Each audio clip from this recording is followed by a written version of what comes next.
Friday, August 1st, 2025. We got like an inch and a half of rain yesterday or thereabouts. Might be as much as 2. So everything got soaked really nice. We got excellent rainfall. That'll help our crops tremendously. That'll keep our flowers coming for the honeybees on through the season, at least for another couple weeks. And that sets us up for a good foliar feed this weekend on the potatoes, and we got plant sap samples out. And I'll be able to get back in with a brush hog and trim some of the buckwheat down, a little more light in. And I'm here. Rims finally came for the Ford yesterday, so I'm here to clean up the hub on the tractor, the hubs on the tractor. I'm going to give them a light coat of paint just to make them look a little nicer with the new rims. And I'm going to go home and mount those tires and tubes up, and we should be ready to roll for tomorrow if all goes well. Good indicator of how much rain we got here. You know, we're capturing all the water in that valley into here. You can see here where it, it ran down the roadway and puddled here in this hard spot. But yeah, excellent rainfall. Very happy about that. So I brought my screw gun and wire wheel up. I'm not going to go crazy. I'm just going to brush off the loose stuff and hit it with a coat of paint so it doesn't look absolutely horrible with the new tires and rims on it. Of course, that's going to make the rest of the rust on this machine stand out quite a bit, but we just don't have time or budget for painting right now. We're just trying to keep things functional and keep a farm running. Just came up to look at the honeybee hives. Nothing too exciting there, just typical inbound, outbound traffic. But I thought I'd come up and take a look and see if I saw any holy basil starting to pop up through here. And I think I see some very small holy basil seedlings starting here and there, but nothing really taken off just yet. Actually, that's one right there. There it is, right there. But I did notice that all the buckwheat that was grazed back is doing that thing where it throws out new growth again. So that's that cycle that I always talk about with the cytokine-ox imbalance. So that's that cycle that I always talk about with the cytokine-ox imbalance. Remember, if we trim the top of the plant, that reduces the amount of auxins, and as a result, makes a higher cytokine concentration. If you recall, cytokines promote root growth, and auxins promote shoot and flower growth. And so you can see it here too, where the planting that wasn't grazed on is in flower, high auxin content, flower and shoot growth. And in here we have a little bit of flowering just starting now, but these are all growing back new leaves again. So that graze back pushed our root structure down a little more, stalled the plant growth, and now they're growing back, especially with the rain. So just another good opportunity to look at how natural grazing works and how that interacts with plants and the soil and such. One other thing, with that 1.5 or 2 inches of rain we got yesterday, I was just talking to the property owner, and he was saying the spot down by the tractor where I've shown you with water running off in previous videos, he said there was 9 inches of water standing down there. And I was just looking in here, and you can see in here where the silting has all happened. This was, I'm sure, completely full of water in here yesterday. And again, we don't see any signs of runoff, erosion, none of that. It got to our spot here and it sank into our soil. And you can see, this is a great example of where I haven't gotten through with a plow very deep just yet. You can see some silting and settling and puddling in here. But yet if you come out in here where I cut deep with the plow and we're able to absorb that soil, we don't really see any puddling or silting spots in here. I'm super stoked that this is nice and wet.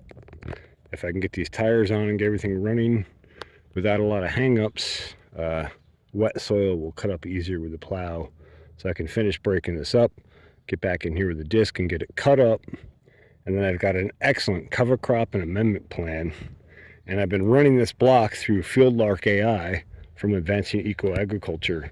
I'm developing a really comprehensive plan for building the soil up rapidly and maximizing our advantage with the soil that we have, maximizing its capacity and capability. And so I find that to be a very powerful tool. One of the awesomest tools I've had added to the toolkit in a very, very long time regarding regenerative agriculture. Big thanks to Advancing Eco Agriculture and especially Mr. John Kempf. So here's the second rim. I got the first one mounted and aired up. And both of these came with like dirt and mud stuck to them. Weird. And then this weird, it's a grease stain, I think. Rusty grease stain or something. So I had to clean them up a little bit. You know, just kind of weird. And of course there's our tire. Saturday, August 1st. Finally back at the farm here. Finally got some tires on the Ford for now. Long story short, I want to brush hog this back and open up the light canopy for the potatoes underneath. But I'm looking at the amount of bees in here. We've got quite a few honeybees in these flowers right now. I don't want to mow my honeybees under, for one, and for two, I don't want to take away that resource. So I think I'm going to shoot for brush hogging this evening or maybe tomorrow. Yeah, there's a honeybee in there, and they're all through here. And then that way we'll avoid hurting our bees. But we do need to get this mowed back and open this canopy up so that the potatoes can get more light, because we've got so much cover crop in here, we're actually causing competition with our crop. And so I gotta get opened up and get a foliar feed on it. Making good progress. This one rock, I mean to get out of here for a long time. I pried this loose maybe a month ago and realized how heavy it was. And looking at this rock, it might not look all that heavy to you, but I can assure you that thing's probably a solid 500 pounds, maybe 800. It's a lot heavier than it looks. So I'm going to try to wrap a chain and cinch around it and drag it out of here. We'll see. If that doesn't work, it will take some pry bar and Egyptian tech. Or purported Egyptian tech, I should say. This will just have a look at the soil in here and see where the burn pile and where I brought all the dark humic matter in as I was pushing stuff up in here with the Massey. And you can see where the native blonde clay or reddish colored clay underneath is, and then where the humic matter and the coal and stuff is. Huge difference in color, all blending together, and then we'll cover crop it. We'll have some stellar soil for next year. What can I say? Sometimes it works out. That was way easier than I thought it would be. All right, got her all cut up with the plow. Cut our final southern trench here for where our fence post will go. And eventually some sort of gate system, not sure what yet. But for now we can get it drilled out, ready for posts, etc., etc. I'm going to switch off the plow and come back with the disc and break this all up back kind of level and nice. And then I have some cover crop seed we'll put down when I get ready to do that. It's coming.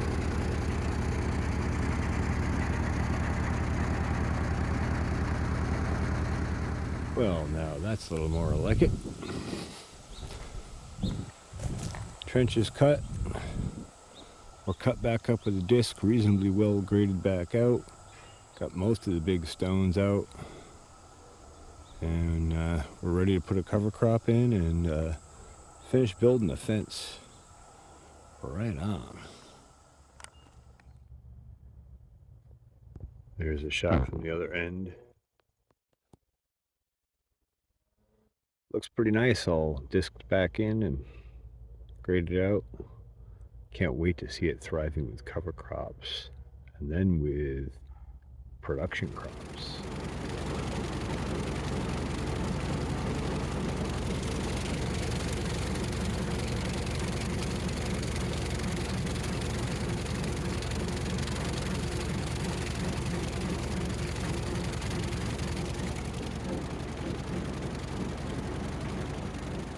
So,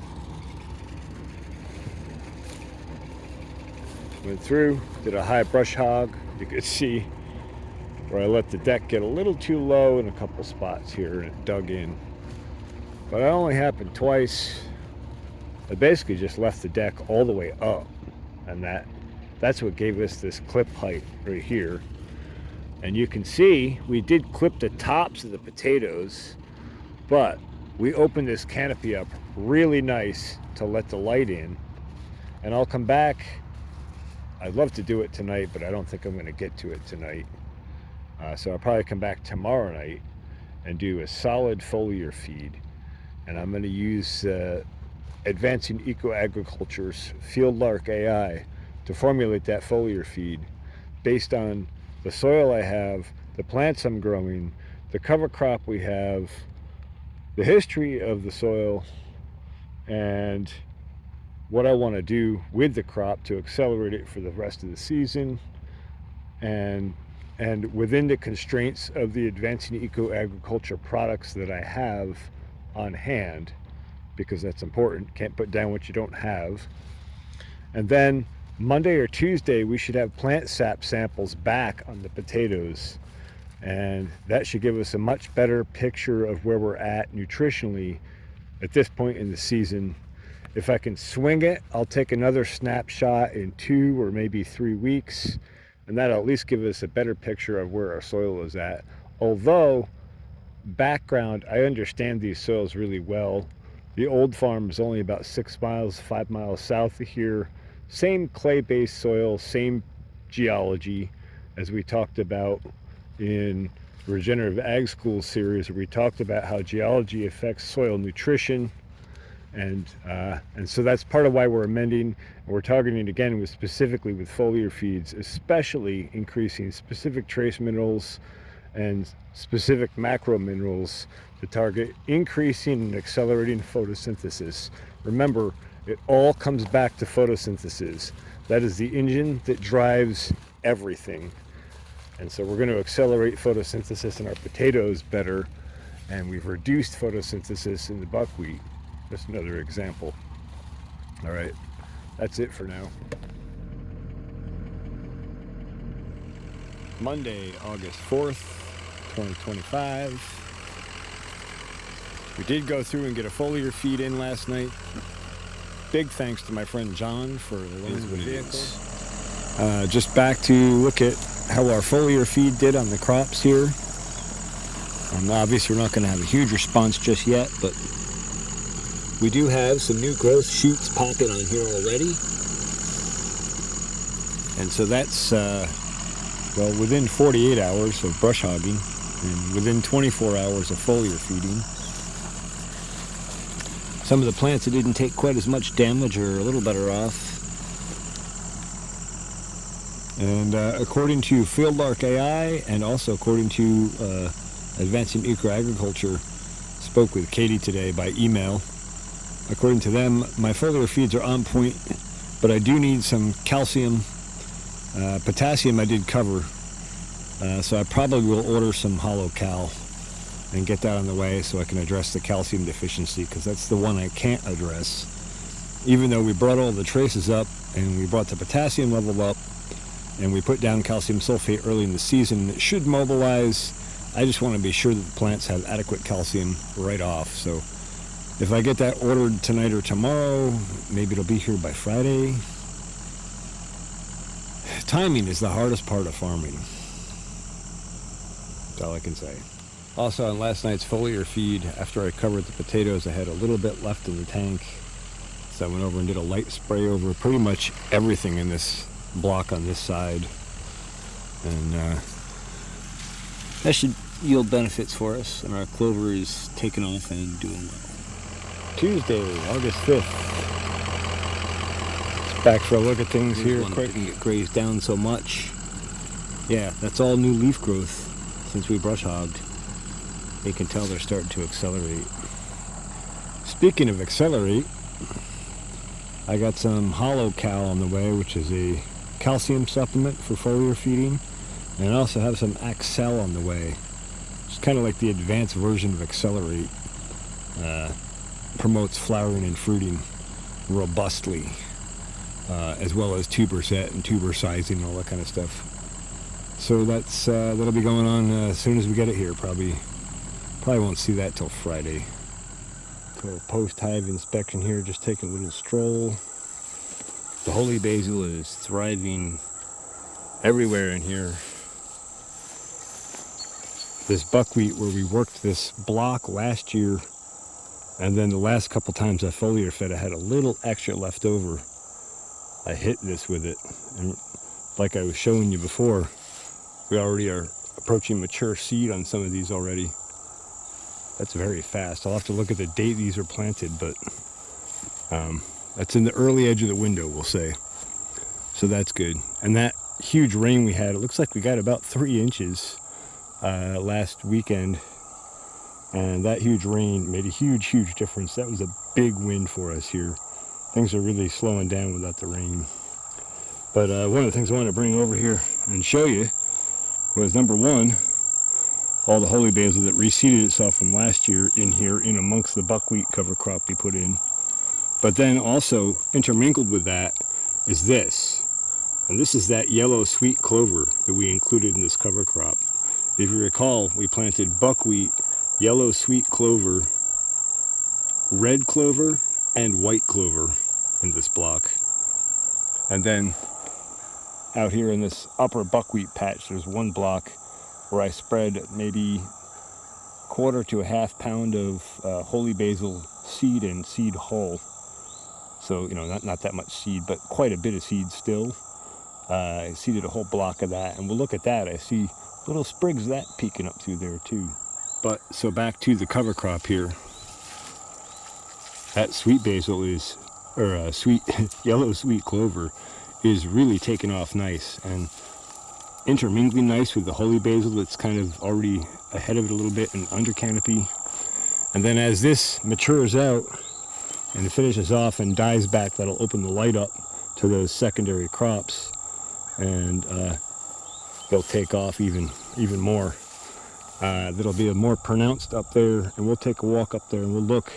But you can see even right from here, if I zoom in on the clover block there, where we missed seeding with buckwheat, how advanced the clover is in there. And again, you'll notice spots where the deer have been in here grazing, always. But then, if we peel this canopy back a little bit, you can see, again, and still, our sweet clover, our holy basil. There's one of our catnip plants back in there, starving for light, but I'm sure it'll be okay. And you can see just how much holy basil is spread throughout here, as well as the sweet yellow sweet clover that is taking a jump. And then if we go in over here a little further, you can see where the canopy of the buckwheat's a little less dense. That clover crop is a lot more dense. So just another example of how light and crop height and all those interactions that you might not notice walking by and glancing at a crop, just how much of that is actually going on in some of those little nuances. I'll just give you a pan here from the beginning of the area we cleared back across the whole block. And you can see we've got a good portion of this in cover crop now. And again, you can see a clear defined line where the deer come out, and we see them out here in herds. You'll see them in clips of the different farming shots. 2, 3, 4, 5, 6, 7, 8 deer out here sometimes grazing. And when I come around the tractor, they run off for about 30 seconds and then they sneak back out. But they seem to be staying away from up here where all the construction and burning and electric fence and all that kind of activity has been. And so that's where you see the buckwheat go from being grazed to actually flowering out. So that's interesting. But I was going to show you the holy basil sprouting here in the buckwheat. So let's look at that. I planted a huge block of that in here between somewhere over there, forget exactly, and almost to the honeybee hives. There's kind of a strip block that runs along in here.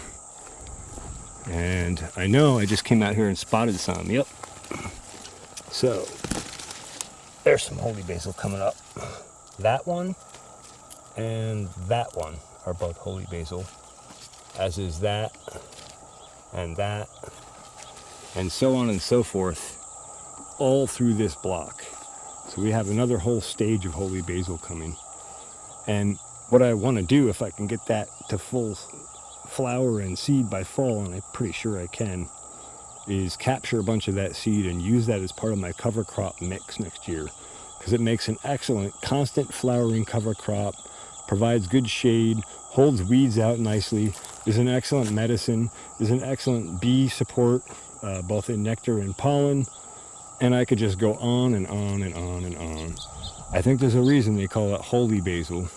It's also called tulsi, and it's from India, and it certainly is a holy plant, if ever there was one. So here's a good opportunity for you to see at the same time the contrast in, 2 months since we planted those cover crops. I think that was like end of June, so actually probably like a month and a half. And you can see massive difference. Went from open, dry looking brown soil to deep green growing plants, thick canopy of them, all photosynthesizing at high rates, sequestering carbon, putting some of that in the soil, putting exudates into the soil, feeding the microbiology, and turning the soil engine up in the process. And so here's another great contrast. And this area that we're standing in right now will be just as green as the rest of this in a month or so, because I'm getting ready to put another batch of cover crops in. But for now, let's have a look at this. This is our yellow sweet clover here. You'll see that reaching up rapidly, like that plant there. And then, I don't know if this is the red or the white. I have a feeling this is the red, looking at the leaf size. But our red clover is popping. And then you can see how green this whole block is. And some of that's weeds. Most of that is our cover crop, our clovers. And right on down the strip. I'll just give you one more shot here. You can see that transition zone. And then you can see up in the upper corner here where our soil is dry and rocky and not great at the moment. But that's part of why we're cover cropping. We're going to build the quality of that soil up, despite the fact that it's very thin and quite rocky. We'll do our best to build that up. Wednesday, August 6th. Sometime after 6 p.m., not sure exactly. Just checking back on things briefly here. Thought we'd have a look at the cover crops.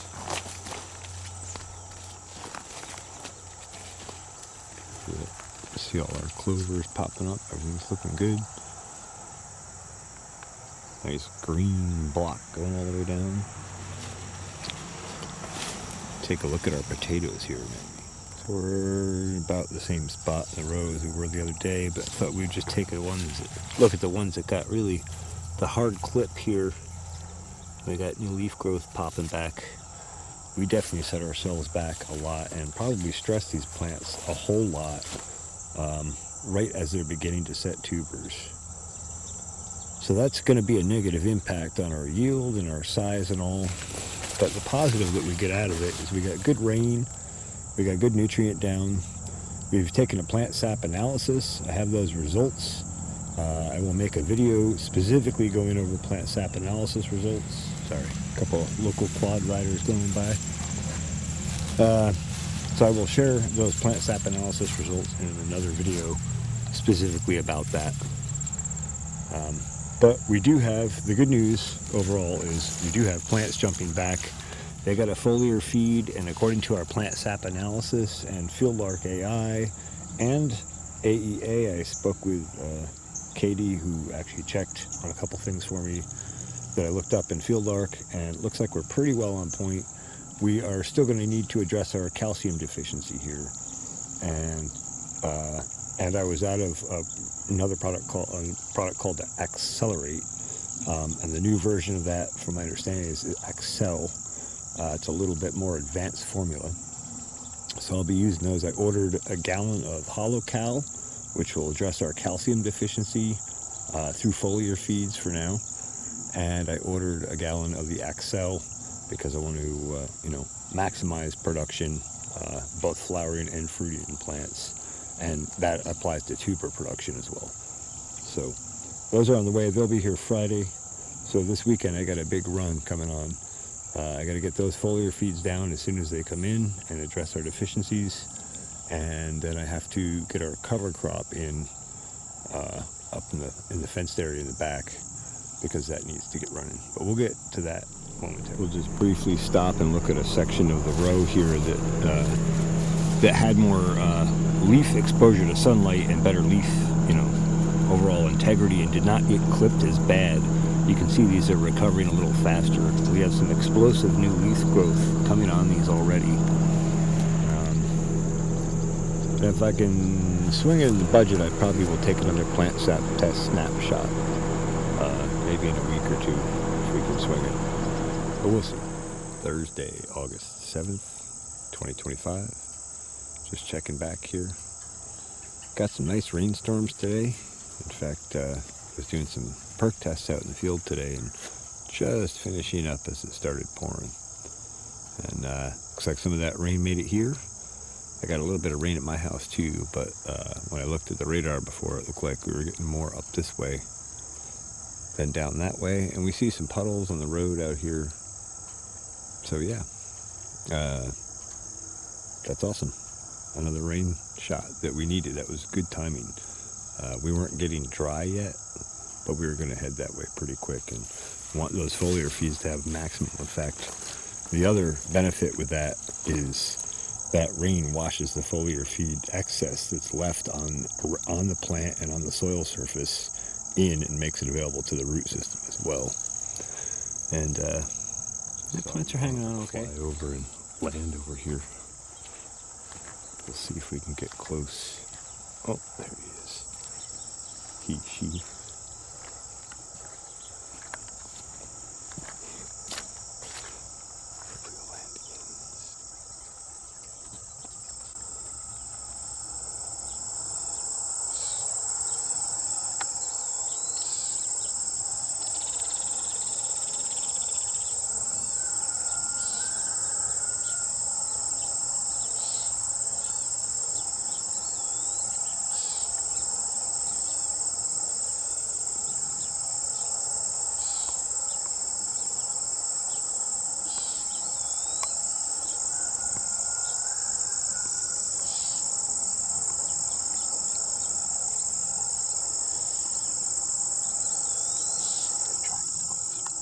Getting closer didn't work out.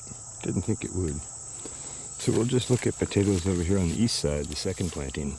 These are recovering much nicer.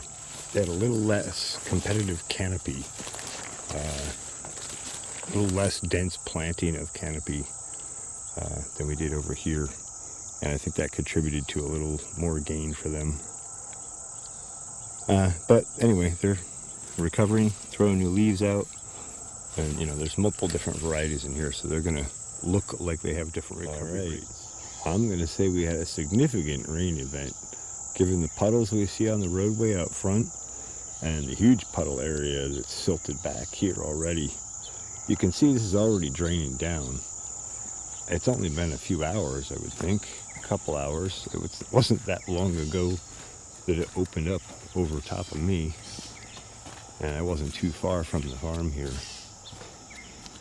So, and then up here, this whole thing from that slope coming down, just from this roadway slope here, has collected all that water there. And obviously, we've gotten that packed down fairly well. Might have to figure out some better drainage for that, but actually I think that will drain once we finish installing the fence and this trench gets backfilled. Maybe we'll cut a little bit of a channel here so it can flow into the bed, because the other side of this you can see pretty clearly where the soil is cut up has absorbed all the water. Yeah, you know, there's a bit of a wet spot there for sure. But, you know, again, this is only a couple hours after a rain event. So we'll take a walk up there and see what it looks like up in the valley. So here we are up top, and the one spot up here that has water in it compared to everything else is right where I dug about a 6-foot deep test hole when I was first clearing in here. And so I'm guessing that a lot of that water is actually coming up from what's being captured in here, because it comes down and settles in this valley and then soaks down into the soil profile. And then I know below this is a whole like bathtub of metamorphized shale, and then harder shale below that, with a heavy clay layer on top of it, and then, you know, our topsoil mix above it. So I'm guessing it probably just kind of drains down into that bathtub, and then because there's a hole in the clay here, it can kind of seep back up. That might actually really work out well in our benefit, because this is kind of a low point at the high end of the field. So I think all the contours that we cut will help charge this whole soil profile pretty nicely, fairly uniformly for what we have here from gravity. Coming back here and looking at our drainage adjustments that we made with using the plow, just to cut a channel and to make the water that comes down the slope here, where you can see it in the tire track, rather than let it continue on down the roadway and accumulate at the bottom where it won't help our grow area and where we can't infiltrate it into the soil profile. Instead, I kind of cut a plow channel here, and so now it kind of flows off here. Obviously it's spilling off down the hill a bit, but that's okay, because now we're sequestering it down this valley that we were just looking at, and it gets a chance to really soak into the soil profile and then work slowly down through. If you recall in other videos, I've said water moves about 1,000 times slower in the soil as opposed to on top of the soil. So if we can get it in the soil, we can slow it way down in how fast we lose it just from movement. And obviously if it's in the soil, it's much harder for it to evaporate. So back here down at the puddle, we'll just make one more observation about this. In the trench for the fence, if we look closely, we can see where the water ran down and where it puddled in here and silted. And this is such an excellent example of the difference in two different soil types and how closely next to each other they can exist. We have the hard packed soil over here, holding water like a bathtub. We have the trench here, which had a lot of water in it that it collected because it was collecting a large area of water into a small spot. And yet that's already infiltrated down into the soil profile. And same on the outside here. Despite being mucky, it's definitely still wet and saturated, but huge difference in infiltration, just side by side. So then further extending that thought, because I don't want to leave you with the impression that plowing and disking is the only way to achieve water infiltration. In fact, I think that's a way to achieve short-term water infiltration. But for long-term, you should be building soil structure and soil aggregation. And that can be done with cover cropping and trace mineral nutrition support for the soil. And most importantly, balancing the basic geologic soil profile so that you can grow the plants that you're trying to grow, so that you have adequate calcium and phosphorus and potassium. The soil can provide those things. Most soils can provide those things. But what most soils don't have and need amended usually are the trace minerals. Copper, manganese, zinc, molybdenum, boron. Those are just a few. But if you get those balanced correctly in relation to the other nutrients, get the soil biology going, and integrate that with plants, That is truly the way to build soil structure, soil aggregate, soil humic matter, and actually close the fertility loop by making your soil so capable that as you grow plants in it, more and more over time, you build carbon and humic matter and build soil integrity and quality.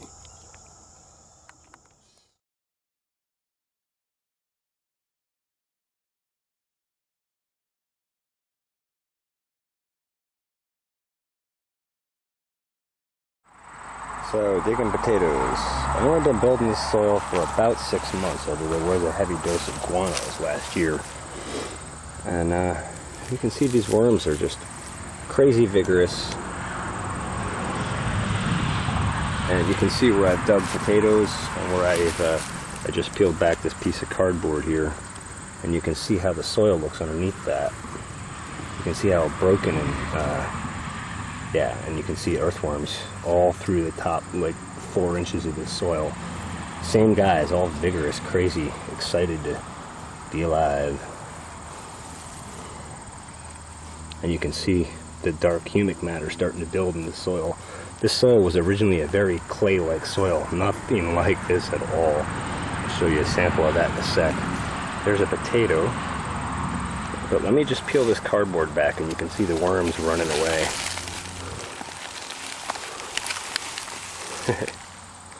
Yeah, see? Going crazy. Just peel the cardboard back and look at them.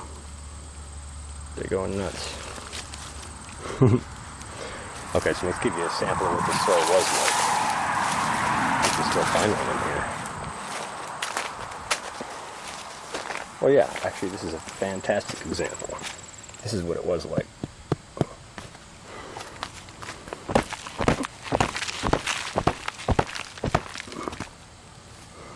That's for the heel of my foot.